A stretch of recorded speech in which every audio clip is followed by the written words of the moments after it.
Greetings. Hello to the people watching on the Midwesterner stream. And is it up today? It's not up today. Oh, well, hopefully the House Republican stream is up. Is it? Okay, I got a thumbs up. And did they have some good media clips before? They were good? Yeah, they're good. You guys have some sharp takes. My favorite, the one we should put on there, is when Skubik really caught Puri, and he said, "You're not in the room, and you didn't even ask to be in the room," and then they blame me for that. But he never even asked the governor to be in the room. I mean, I've never seen a knockout punch like what Skubik did on Off the Record a few weeks ago to Puri. But no, we had General Rogers in today. He loves the picture, by the way. He loves the picture. We showed it to him. He's in it. He loves it, and it's a beautiful picture. So we got to get that on the stream. Anyway, no, I think we had an announcement go out. Did you guys read it? Did you read it? Good. Okay. So I've talked a lot about what a great negotiator I am and how committed I've been to making a deal this whole time. And we now have a framework of a deal. And I apologize to the media. We had to wait a little longer than I wanted to get the final details worked out, but we got it worked out. We got it announced, the framework, and we moved with some bills today. And it was really important that we move those bills today because in order to get this budget done on time, which is something that all the leaders have agreed to, we had to move these bills. And I think moving these bills today show good faith effort by the Republicans as we're working to get this budget done. There's still a lot of work to do here over the next few days to work out details, but this large framework that myself and Governor Whitmer and Winnie Brinks have agreed to is putting us on that path to get this thing done on time. But we had to get these bills today, and you saw our members stick around and get them done. And what I think is important about this deal that we made is finally tackling the waste, fraud, and abuse in state government. We're eliminating thousands of ghost employees in government that we've pointed out. President Trump has pointed out. There are thousands of ghost employees all over state government in Michigan, and we're eliminating many of those, thousands of them, as we're eliminating waste, fraud, and abuse that's rampant all over state government. We're cracking down on these earmarks that the politicians put in the budget at the last minute. They shove them in there with no disclosure or transparency. We've agreed that earmarks, if they're in this budget, will have transparency for the first time, which is critical, a critical change. We're going to hopefully return a lot of these state employees to work. We'll see, more to come on that, but we're working on that. And I really think what we did here is we're forcing the Democrats to finally fix our roads, and especially our local roads, as we put $1.5 billion into our local roads, and that goes up to over $1.8 billion over the next 5 years. So, you know, we address some of the Democrats' concerns, and that's part of compromise, right? I mean, I listened to the Democrats. I talked to our caucus. We made a deal, and what I told them in this deal is we will make a deal that includes revenue, but you have to agree to an equal amount of cuts. It's got to be 1-to-1, right? We're not going to increase unless you cut waste, fraud, and abuse from government. And they're cutting waste, fraud, and abuse from government, and so we agreed to match them 1-for-1 and to dedicate all that money to roads. And for the first time, really, we're going to have another roads deal, 1.5 up to 1.8 billion, which is going to go a long way to fixing our roads and especially our local roads. So you know, I'm very pleased with what we're seeing there. And really, once again, I think you see myself really leading here. I mean, we came out, we got this done. We worked very hard to make a deal. We have a deal. And now basically over the next few days, the subcommittee chairs will meet. They'll start ironing out the details of their budget. Ann Bolin and I will look through that, and we're charging ahead to get a deal done by the deadline. So I don't know if anyone has any questions. It's okay if you don't. I know it's a lot to take in. I mean, many of you were denying the existence of these ghost employees, and I mean, you look right there in the release, there's a quote, right?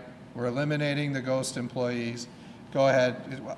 The fact that Cranes is here today, David Eggert, great to have you. Can you just walk us through the roads component of this, how you got to the 1.5 to 1.8 billion revenue or funding? Sure, I'll do my best from memory. I mean, obviously, I've been in the room doing a lot of negotiating over the last few days. But essentially, we have to cut the waste, fraud, and abuse in government and dedicate that to roads, right? And so I think you see from some of the bills, you know, you're going to have a 24% wholesale tax on marijuana dedicated to roads. You're going to see this decoupling, which is occurring, where they're adjusting the cash flow back to where it was originally. So when these corporations started this year, they were expecting this certain schedule, and that's the schedule it's going to be, and that frees up about 500 million, roughly. So you have about it's actually funny. The marijuana raises 420 million. I think Winnie Brinks came up with that number, but it's 420 million for the marijuana if it at a 24% wholesale tax. And then the decoupling, it roughly is about 500 million a year, okay? So what we do is we dedicate the marijuana revenue to roads from the wholesale tax. We, as the decoupling, the way I'd explain it is this way. Our plan the whole time was to dedicate corporate income tax to roads, okay? What we're achieving here is dedicating corporate income tax for roads. By decoupling, you see more corporate income tax available, and we're dedicating that to roads. And you're going to continue to see over time more corporate income tax going to roads. And that's been what we've been trying to achieve this whole time. And then I would just describe, finally, this has been a goal of the House Republicans ever since Jace Bolger was Speaker. I mean, many years, over 10 years, a goal of the House Republicans was to dedicate all of the money collected at the pump to roads. When I ran against a liberal guy, Dave Maturin, and I beat him in the primary by over 30 points, I ran on, we need to fix the roads, and we need to dedicate all of the money collected at the pump to roads, and I won by 30 points. Well, we finally are doing it here. We're finally delivering on that message that the Republicans said we were going to do. We're dedicating all of the money to the pump to roads. All the money that is collected at the pump goes to roads, and we're going to do that. So I think that's really important, and that roughly is how it works. And you know, you'll get more details, but. Any other questions? And it's okay if there aren't questions. Yeah? With the budget that you first proposed being much lower than the Sept budget, the governor's budget, because of all the waste fund usage cut out, will we see those cuts in the final budget, or will we see some of them, all of them, none of them? Yeah. So I expect this final budget to look more like the House Republican budget than the other budgets. And I'll explain it this way. It eliminates the waste, fraud, and abuse in state government. Not as much of the waste, fraud, and abuse as the Republicans did. You remember in our budget, we found $5 billion of waste, fraud, and abuse. In this case, you're going to see basically equal waste, fraud, and abuse eliminated in the budget to the revenue that was raised. And that was important to me. It has to be one-to-one. We're not going to raise unless you cut waste, fraud, and abuse. We're not doing it. There's too much waste, fraud, and abuse in this budget. And as we're moving forward on this, you're going to see a lot of those ghost employees go away, thousands of ghost employees. And I think you're going to see quite a bit of waste, fraud, and abuse go away in this budget. I'd explain it this way. The reason this budget will likely be smaller than last year's budget is because you're not going to be spending the kind of one-time pork money that they've spent in the past. And the other reason it'll be smaller is because you're only dedicating $1.5 billion to roads. We're House Republicans. We started out wanting to do $3.4 billion to roads.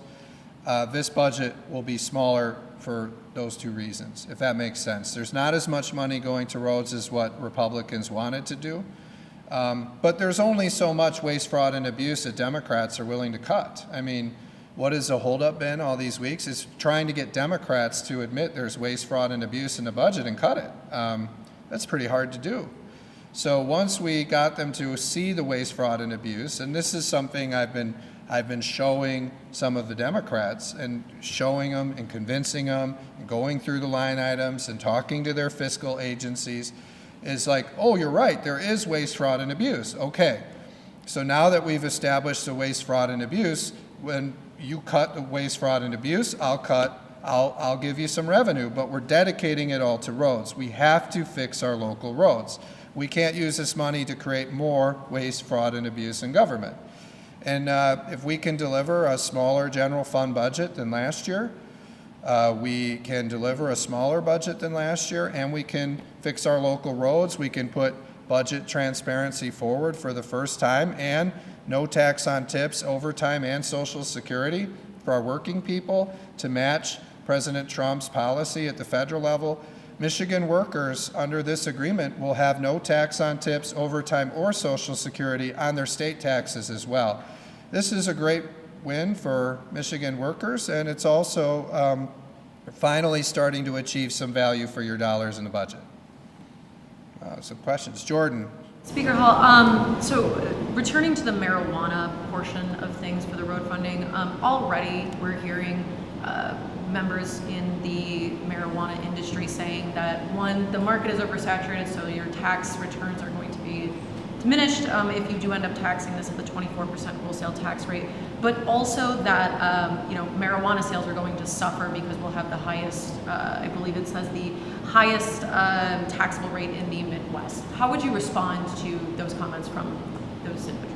So Governor Whitmer publicly stated she wanted a 32% wholesale tax, and I was able to negotiate that down, what is it, 25% to a 24%? All right. 24% to a 24% wholesale tax, right? What I'm saying is she proposed 32, and I knocked it down, I think it was 25%, and it's a 24% tax. So I'm saying it confusing. But what I'm saying is she proposed a 32% tax, and the Republicans said, we'll do 24. We reduced the tax she was proposing.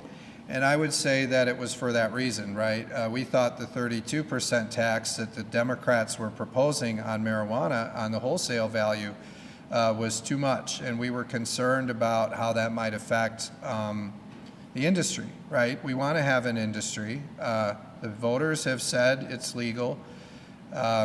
We have a regulatory framework, right? I mean, this employs people. It's an industry in Michigan. We thought 32% that the governor wanted to do was too high, so we reduced it to 24%. But ultimately, we wanted to dedicate the money to roads. I know that Michigan has among the lowest marijuana prices in the country. We were doing some rough math on this, and I'm told it's about $350 million a year that Michigan collects on the excise tax, okay? This would collect another $450 million roughly, let's say. It's 420. So you'd figure it's about maybe about doubling the tax a little bit. We could do this with 56 votes if we did it as a wholesale tax versus, I don't know, we should count it up. We probably had enough votes to change the whole law and do it as another excise tax, but I don't think Winnie Brinks will be able to do that, so we had to do it this way with the lower threshold to do a wholesale tax. But we ran some other states, and we actually think this is lower than a lot of other states because it's a wholesale tax, and the value of a product is much lower at wholesale than it is at the retail value. But we shared their concerns, and that's why we cut it to 24 from the governor's proposal at 32. That won't be a good TV clip, but hopefully if you guys listen to that, it's a very thorough answer. Here, Elena.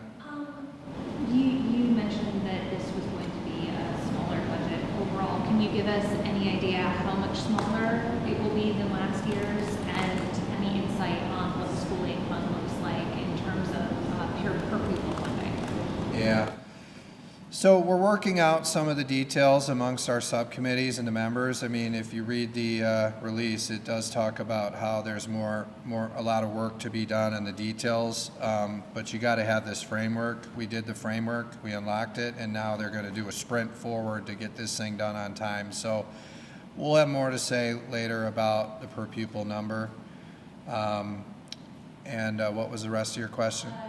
Top line. Yeah, the top line. So the top line isn't 100% confirmed yet, but I have enough information on what we're doing to know it's going to be smaller than last year. I'll just say that. I don't want to overpromise to you, Elena. Get the Gongwer readers excited and then let them down. But it's going to be smaller than last year. You know, the other ones aren't out here doing a press conference, so I don't want to say anything that screws up the deal we just announced. Beth, hey, by the way, great job, Beth, on your award. I know you don't like the recognition, but you know, you work with some people that are politicians, and you're just a very good reporter. So it's harder to get noticed when you're not a politician. But great job on your award. You deserve that. So, and by the way, I don't know if we would have got budget transparency done. The Democrats don't want budget transparency. We might not have got budget transparency done if it weren't for Beth's reporting. So, To be seen if you haven't passed one yet. well, we have an agreement that says, a signed agreement saying that we're going to do it. So we'll see. With the gas tax shift, have you guys decided how you're going to make schools whole for the tax revenue that they would usually receive through the sales tax there? Yeah, so it's the intent to make the schools whole. Yeah. It's to make the schools whole. Yep. So remember, I mean, I said the other ones aren't up here, so I don't know. I don't know everything that we're allowed to say, but I'll just say we make the schools whole as part of the plan, and I would say that you know, in order to make the schools whole, right, it's coming from the general fund. Hopefully, am I allowed to say that, Gideon? Okay, he gave me the thumbs up. All right. It's so hard, you know, I love telling you guys everything, but the other ones are not as transparent, and so I have to limit some of these statements. Although the governor doesn't mind. Any other questions? Okay, well, do you guys, yeah, go ahead, David. Oh, wonderful. Is there anything with all the discussions, was there any agreement reached on economic development incentives? I mean, it sounds like SOAR is not going to continue on, but the governor has said there should be some replacement.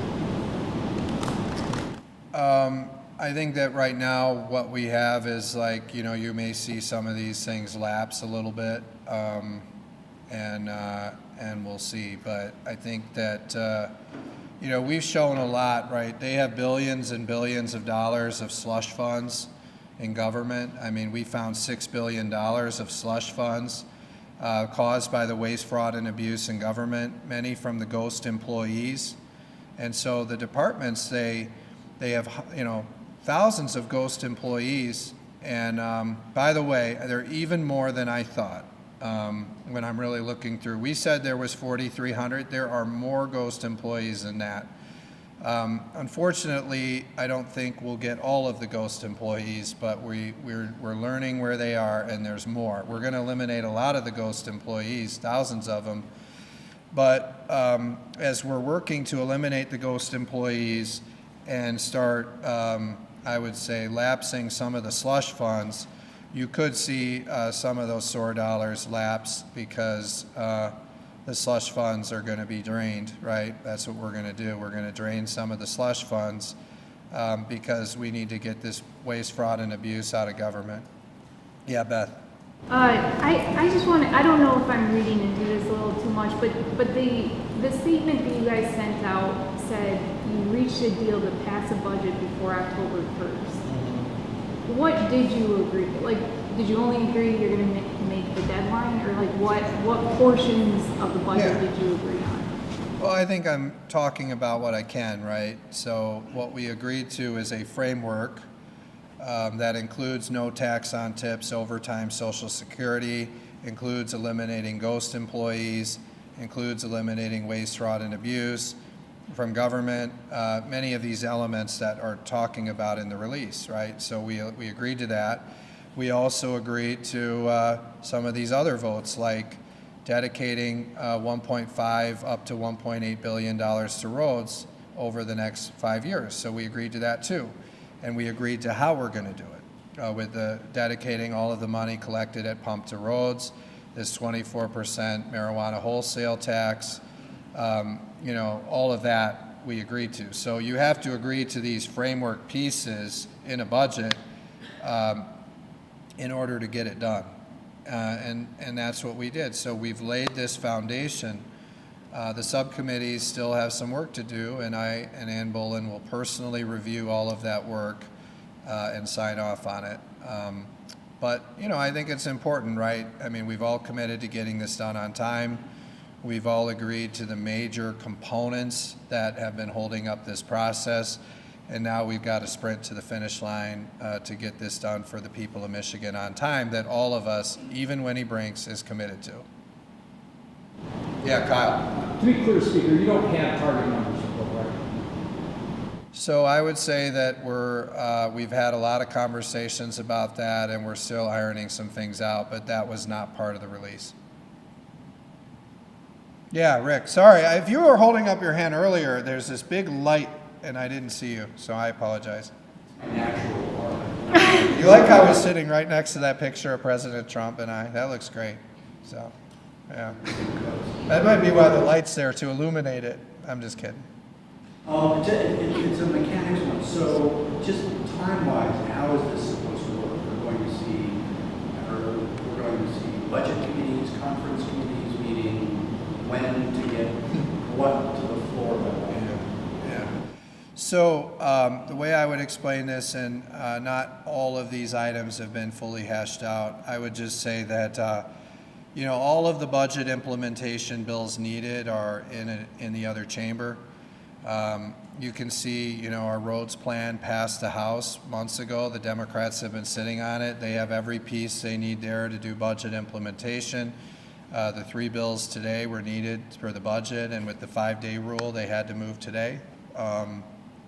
You know, we haven't discussed conference committees. You know, we just haven't discussed that. So I think, you know, we haven't agreed to the exact details of how you would get this thing through. I would expect that you may see the budget, you know, put into a big bill and moved through one of the chambers and into the other. That's my guess, but we haven't formalized that yet. So if you were to do that, it would probably have to be like one for the general fund and one for the school aid fund? That could be, yeah, we haven't agreed to that, but those are the kind of conversations you have to have, right, is those kind of things. So we're gonna have to work through how that looks with the earmark disclosure. And I'll just say, if there are no earmarks, that's fine with me. But if there are earmarks, we've agreed to have disclosure. So we'll see how that works. What do you mean by disclosure? Like, does that mean like some that didn't meet the April deadline for submission will get into the final budget? We've not agreed to that. So there's still details to be worked out on the disclosure. But the key is that everyone has agreed if we're going to have earmarks, they must be disclosed under a process that Ann Bolin and I agree to. And it's okay if there are no earmarks, but having that budget transparency is going to be critical in this as we move forward, and we got that agreement. And that's one of the things that was holding up this deal, right? Is you know, forcing budget transparency is not easy, I'll just say that. And you know, if the Democrats, I'm just saying the Democrats wanted to make more cuts to waste, fraud, and abuse, you know, we would have been willing to meet them 1-to-1, right? I just want to be clear. The reason this roads deal is 1.5 is because the 1.5 to 1.8 is because the Democrats did not want to cut more waste, fraud, and abuse to government, and I wasn't ever going to agree to a deal that went above 1-to-1. Has to be 1-to-1, and all the money must be dedicated to roads. That's how you get in the places that we're talking. So, any other questions? All right. Well, hopefully we gave you something to write about, and I'll see you guys all here. Hopefully Tuesday. Wouldn't that be fun? Tuesday? That'd be good. So, hopefully we don't go this late, but you never know. All right.